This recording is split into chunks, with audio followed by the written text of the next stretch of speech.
Congratulations, mate. Cheers, bud. How did that compare to the Walking Road night? They're almost similar in a way, weren't they? Yeah, look, I think individually they're special for different reasons to me. That Portman Road one, that was not that it's hard to be topped, but that has a different sense of meaning to it for me. But this is I think I'm past the point of knowing. I don't know anymore. I'm just riding the wave. Look, it's been a wild ride, wild journey, and it's nowhere near finished yet. I've still got a lot more to do, a lot more I want to tick off in the sport, and there's way more to come. Were you hurt in there or anything? No, I wasn't, and I don't want to say that to take away from Joe, because it's not that he's a soft puncher at all. I just wasn't hurt. I got caught being lazy. I got caught a bit wrong-footed. I overcommitted with some shots, and just got caught falling around a bit. But I wasn't hurt. I wasn't buzzed. You saw the way I came into it in the second round. It didn't change anything for me. It wasn't any different. Look, sometimes in spaces my work can be a bit sloppy, and I get a bit annoyed with myself and let that get to me. But I wasn't hurt. I wasn't buzzed. That's fine. That's experience as well. Yeah, look, it's funny, what am I now, 20, 21 fights in, so I'm still learning on the job, guys. How did Parker's power feel? Nothing too distinct. Again, it sounds like I'm taking the piss, and I don't mean to. But it wasn't nothing earth-shattering, it wasn't nothing stunning, didn't take me by surprise at all.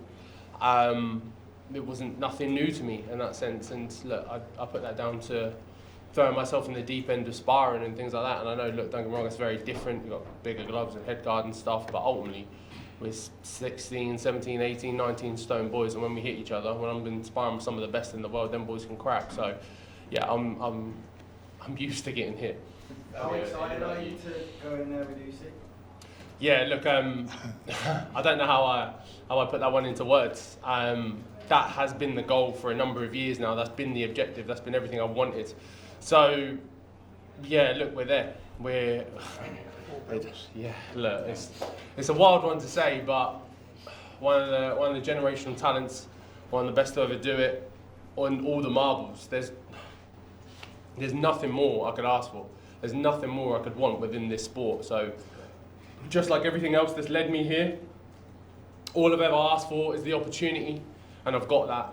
And I'm not planning on stopping here. I'm not planning on getting in the ring with Usyk and going, look, thanks for having me, and just rolling over. That's not what I'm about. I think you saw that tonight. So, yeah, look, when that bell does go, me and Usyk do finally get in the ring, he's going to have to work for it. Is Wembley the dream for that, for you? Yeah.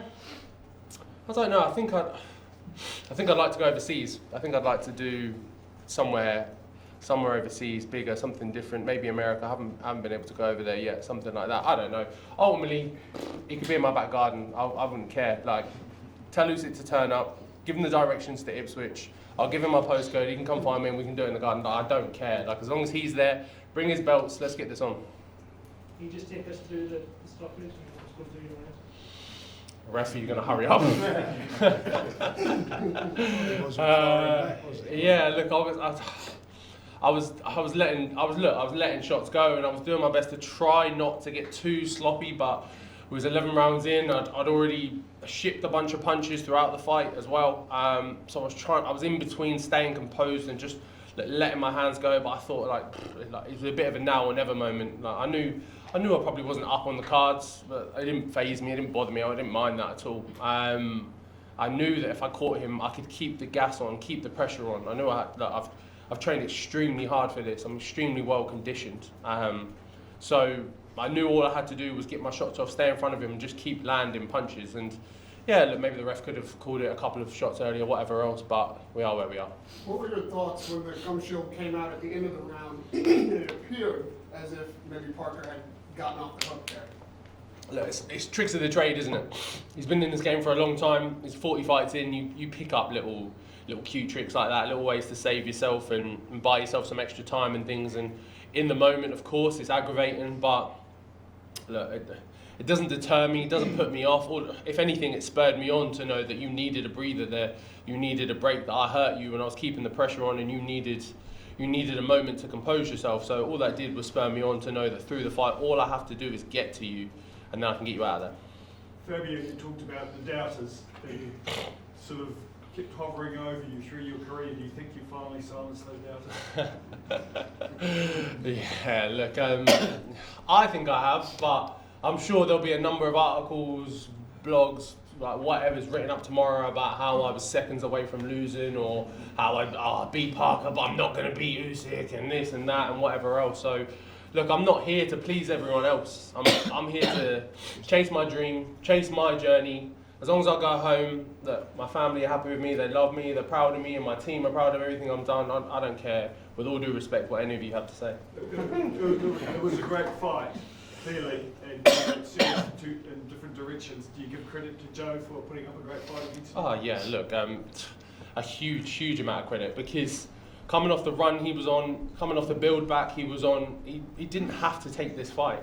And there was a lot of people who didn't want to take this fight. I was at Frank for ages saying, who can I fight, what's going on? And that's how we landed on Joe, because look, we just thought, all right, cool, let's just go to the top of the tree. Let's just jump at that. And we had all faith in that. And again, with the position that Joe was in, he didn't have to take this fight. I'm dangerous for a bunch of reasons, but all credit to him.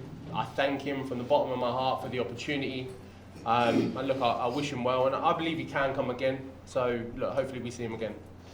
Fab, after the last one, I think he had a couple of days rest, and by the Wednesday he was in a maternity ward having a baby. How are you going to celebrate this one? Yeah, it's a bit of a different life now. I'm a dad, so this has been my first week away from my babe. So it's been it's been a weird one. I've missed them tremendously. So yeah, I'm just looking back to it. Fab, can I ask you, from your journey, it's been a mad one from the first time you picked up the gloves to now. Is there anything on that whole journey that changed at all? No. All the bumps in the road have been, they've been what's made me. All the delays when I first started out with my career, my debut being, rescheduled a bunch of times, and me not having the right management team to start off, and then finding magic deal with the team and the guys, and everything built me and built resilience. All the setbacks, all of you guys just saying I'm a white collar guy, I'm not going to do that well, all of that builds resilience, builds callous. And that's why when I'm in the ring on the night, I don't care if it's not going my way, I don't care if the judges don't have me up. I believe in me, I know the people around me believe in me, and all of that has built resilience for me to come through, and look, it's all been proven. Frank, just for yourself, you've always had a hand in the heavyweight division. When you consider Fabio's story, where he's come from, what kind of scene? Is it comparable to any of the you've worked with? No. On working with heavyweight? No. As I said earlier on, he's not had any amateur experience as such, and was it 20 fights as a pro, learning, as he says, on the job, and each fight he's had, he's gone up a level. And he's not only just gone up a level, he's beat all of them. He's beat all of them and done it in style. And he's, and I've said it again, I'm going to bore you with it. His words, it takes a second out those 36 minutes to change a fight. And he's done it. I mean, I've seen you do it in the last 2 fights, and does it. And he's got resilience. He's got unbelievable heart. He's got an unbelievable engine. And the word he uses again is he maintains his composure. He can get caught a couple of times, but he gets his composure back. The other day, Rob, when you did the panel show with us, and I asked you about Fabio's loyalties that you have to see in his sport, and I won't name them, but the other fighters said there's no loyalty in boxing, and if he loses, you'll be sacked. Now, I'm sure it was tongue-in-cheek, but I mean... It wasn't. but genuinely, the loyalty that he's shown to, I know he works with Ben as well, but to take you to an undisputed heavyweight world title fight is incredible. It's brilliant. You've got from white collar to world title. You can't make it up. He's going to be challenging for the undisputed 4 belts, and that hasn't happened since Lennox Lewis in 1999. So we're going to have another great 3 belts. 3 belts. This is 4. This is the best of the Rob, you said in the same one you were talking about just now, you were game planning for Joseph Parker 2 years ago. Yeah. Just talk to me about coming full circle from that time, how that was going to this point. Well, after the fight, we had David Adelaide, Ben and myself, and Sam, we liked the Joseph Parker fight. And then we had the 2 fights with Frazier. Then Joseph went on that incredible run, where he's always on the back of our minds. and we thought, to fight the number 2 was our goal. Fabio, how much have you, obviously you've watched Usyk, you've watched a lot of Usyk, how much have you watched him and thought and sort of dissected him yourself? And will you watch him differently now you know that he's your next opponent? Yeah, of course. I haven't, don't get me wrong, I'm not sitting there up late at night watching Usyk and breaking down his footage and films. For however long he's been at it, I've been watching him as a fan.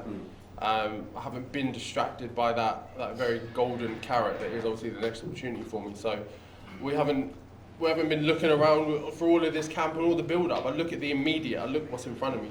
So no, I haven't sat down and dissected him and looked through him yet, but look, that's a job for next year.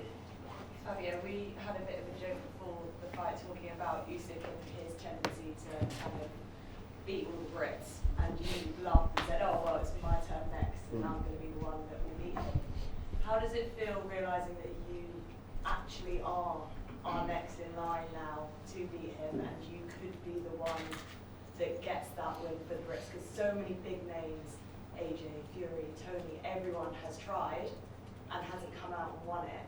How does it feel knowing that you have the nation's hopes kind of on your shoulders now? Yeah, it's a wild one when you piece it all together like that. But look, I'm the next one up. I'm the next one at it. I've got big, broad shoulders, so that's fine by me. I'll carry all the pressure. There's no problem. But I'm something different. I think we've thrown enough of the kind of, not to say any of those guys are similar or the normal, usual, whichever else, but they all come from similar backgrounds, similar ways of doing things, and I come from a different school or a non-school, however you want to call it. So, look, we've thrown all the kind of the usual guys at him, our top dogs and whatever. So, yeah, look, let me have a crack with something different, see where we end up. Frank, just one for you as well. That Parker fight with Usyk didn't seem to kind of excite Usyk in the way that he wanted. Parker spent ages calling out Usyk and it never really kind of materialised.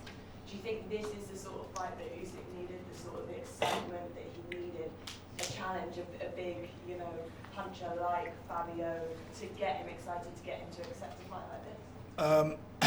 Well, one thing's for sure, it'll be a fight that everybody wants to see now for the dynamic of the fight and what will happen. Do I think he would want it? I think he'd prefer an easier job. Oh, but anyway, if I was him. Look, he said that he wants to carry on, and he's have to do it. And it's really simple. We're either going to do the fight or not. And the only reason it won't happen is if he says no, and then he will have to vacate or give up the title. And if he does that, he becomes the champion, WBO champion. He becomes world champion. And I'm sure you don't want to win a title like that, but it's win-win-win. It's either going to happen or it's not, but whatever happens, he's got a chance of becoming the world champion. He's either going to be for the 1 belt or the 4 belts. How would you feel, Fabio, if you were upgraded? Yeah, look, it's not the way I'd want things to go, but ultimately I'd still see myself as a world champion, because look, if that was to happen, if Usyk was to drop the belt a day earlier than this, then Joe would have picked it up, we would have fought for it, I would have beat Joe, and I'd have been a world champion, and everyone would have called me a world champion from then on. So if whatever in a few weeks, few months, Usyk goes no and drops the belt, then I'm still going to regard myself as a world champion, because look, I beat the number 2 in the world. I don't know what more you need to be a world champion. I beat the 2nd best heavyweight in the world. So yeah, look, I would happily call myself that, but it's not the way I want things. You know how I do things in the ring. I want to earn it. I want to fight for it. So yeah, look, I'd much rather win that belt in the ring. Fabio, it's well documented that Usyk calls his left hand Ivan. He's got a name for it. Have you got a name for your right hand at all? No. Or a story behind I have, but I can't tell you.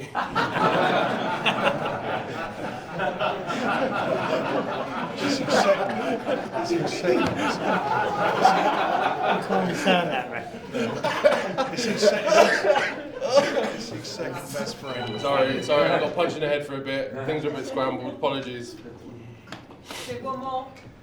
Was there a moment in the fight late when you realized that you were turning the tide? Like, Frank even had you down 4 rounds by the time you got the stoppage. When did you know that this momentum was shifting your way? If I'm giving a fair thing, I think it was ebbing and flowing through the fight. It was ups and downs. All I needed was that second round to know I could hurt him, to know I had him going, to know I could get him out of there, to know that if my punch lands clean, he's going to get going. So that was all I needed throughout the rest of the fight. If every other round didn't go my way, the same mentality, the same focus, same concentration as just look, get to the end, get to the target, make him miss, make him pay, hurt him. And I believed all the way through that I could get him out of there. Are you thinking about how many rounds you have left as you get to the last quarter of the fight? No. Every round is about this round. Every round is the last round to me. Like I'm not taking rounds in there, have a round off, chill out. All right, it's a 12-round fight. Just take it easy. Maybe in the middle rounds, come back around strong. Every round is the 12th round to me. Every round is a championship round.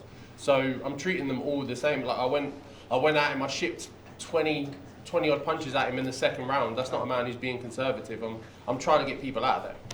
You said to me before the fight that people would be distracted by your knockouts, by your power, and not give you credit for being somewhat of a technical fighter as well, or at least having skills. I thought the body work was what got you that stoppage late.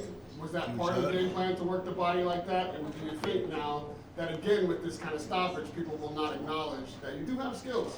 Yeah, look, I think there was a lot of moments in that fight where I was outboxing Joe, or at least boxing on a level with him, and boxing very well. I was winning rounds, picking shots, picking moments, sticking to the game plan very well. But he's a great fighter, so look, there was ebbs and flows in the fight, it was peaks and valleys, but yeah, I proved my boxing skill in that fight, again, like I say, against the second best heavyweight in the world, but will I get the credit for it? Probably not, because of the way the fight ended and the KO and the drama and everything else, but that's fine for me. Me, my team, everyone around me knows my boxing skills. I don't need everyone else to know or give me a pat on the back for it. I'm just going to stay winning fights. You're finished there. Thanks, everyone. Cheers, guys.